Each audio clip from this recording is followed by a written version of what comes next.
सोनल की भाभी सोनल को 4 बार फोन कर चुकी थी, पर सोनल फोन ही रिसीव नहीं कर रही थी।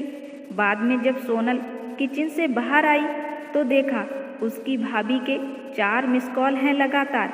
यह देखकर वह घबरा गई, क्योंकि उसकी भाभी को पता होता है कि अगर सोनल 2 बार में फ़ोन नहीं उठाती है तो इसका मतलब यही है कि वह अपने काम में व्यस्त है और या फिर फ़ोन से दूर है। अब सोनल का मन घबरा रहा था, क्योंकि भाभी के 4 फ़ोन लगातार आने से उसे टेंशन हो गई थी, क्योंकि सोनल की मम्मी की तबीयत इन दिनों ठीक नहीं चल रही थी। अभी 2 दिन पहले ही सोनल अपनी मम्मी से मायके में मिलकर आई थी। फिर भी सोनल ने हिम्मत करते हुए अपनी भाभी को फ़ोन लगाया, और फ़ोन जैसे ही भाभी ने उठाया तो सोनल को रोते हुए कहा, दीदी मम्मी जी हमें छोड़कर चली गई हैं। रात को अच्छे से सोई थी। सुबह आपके भैया और मैंने खूब उठाने की कोशिश की, पर वह नहीं उठी। तब हमने डॉक्टर साहब को बुलाया। फिर उन्होंने बताया कि मम्मी जी अब नहीं रहीं। दीदी आप जल्दी से घर आ जाओ। इतना सुनते ही सोनल की आंखों से आंसू बहने लगे।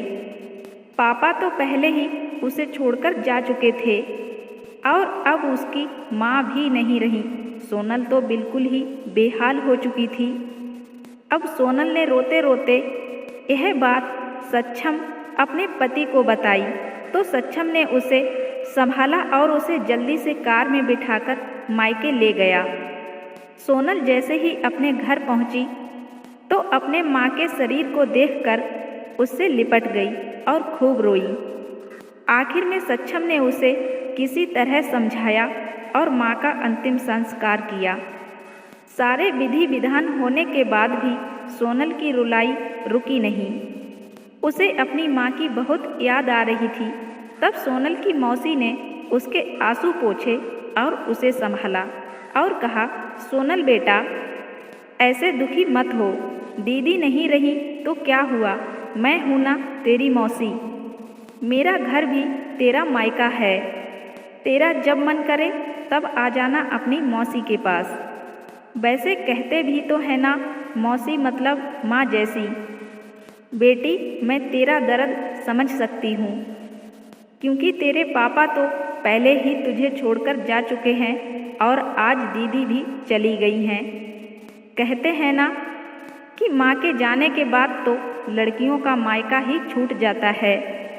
यह भाभी तो बस दुनिया को दिखाने के लिए नाम का रिश्ता होता है, क्योंकि मायका तो माँ से ही होता है। सोनल भी मन ही मन सोचने लगी कि शायद मौसी ठीक ही तो कह रही हैं, और वह मौसी से लिपटकर जोर जोर से रोने लगी और कहने लगी, क्या मौसी मेरा भी मायका अब नहीं रहा है।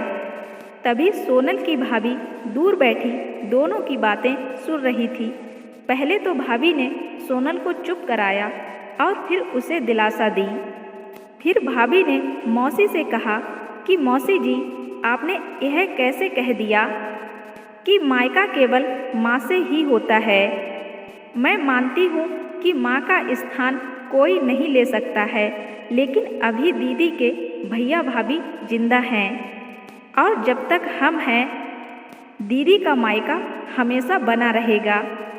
मैं पूरी कोशिश करूँगी दीदी को मम्मी जी की तरह प्यार और सम्मान देने की, और दीदी जब चाहें तब यहाँ आ सकती हैं। यह घर कल भी उनका था, आज भी है और कल भी रहेगा। मौसी जी मैं भी एक बेटी हूँ, मेरा भी मायका है, और मैं अच्छे से जानती हूँ कि हम बेटियों के लिए मायका कितना महत्वपूर्ण होता है।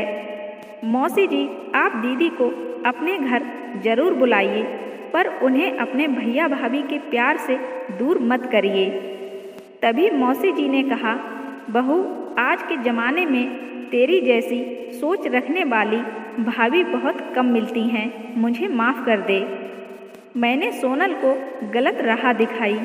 तभी सोनल अपनी भाभी के गले लग गई और बोली, भाभी आज आपने मुझे विश्वास दिला दिया कि भाभी भी माँ के समान होती है और मैं संतुष्ट हूँ कि जब तक आप और भैया हो मेरा मायका सदा बना रहेगा।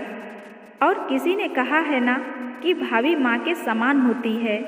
आज आपने मुझे इस बात का विश्वास भी दिला दिया है।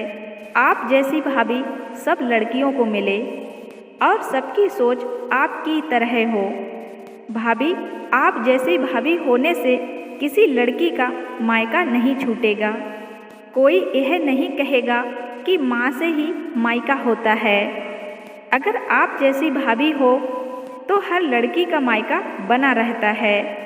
दोस्तों, यह खूबसूरत कहानी आपको पसंद आई हो तो वीडियो को लाइक शेयर ज़रूर कर देना और साथ ही मेरे चैनल को भी सब्सक्राइब ज़रूर कर लेना और बेल आइकन को प्रेस करके ऑल पे क्लिक कर देना, जो ऐसी ही खूबसूरत कहानी आपको मिलती रहे। और स्टोरी अच्छी लगी हो तो कमेंट भी ज़रूर करना।